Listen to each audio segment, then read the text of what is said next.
બસ અમારા ગામડાની નિશાળ હતી અને એ 7 ધોરણ સુધી હતી. તો એને 7 ધોરણ સુધી ભણાવી, પણ ભણતરને તમે ધ્યાનમાં ન લેતા.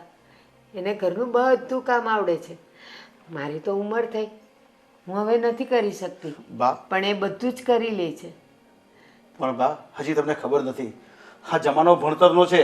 જો ભણેલો હોય ને તો તે કંઈ કરી શકે, અને જે કંઈ અભણ હોય ને એને ખાલી ઘરકામ સિવાય કંઈ નહીં આવડતું હોય. એને જનરલ નોલેજ પણ એટલું નહીં હોય. એ તમને ખબર છે? ભાઈ, દીકરી ગમે એટલું ભણે, પણ છેલ્લે કામ તો એણે રસોડામાં જ કરવાનું છે ને.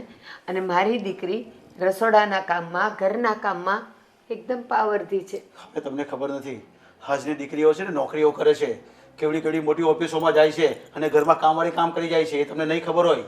અને મારો દીકરો કેટલું ભણેલો છે તમને ખબર છે? ભાઈ, એક વાત કહું,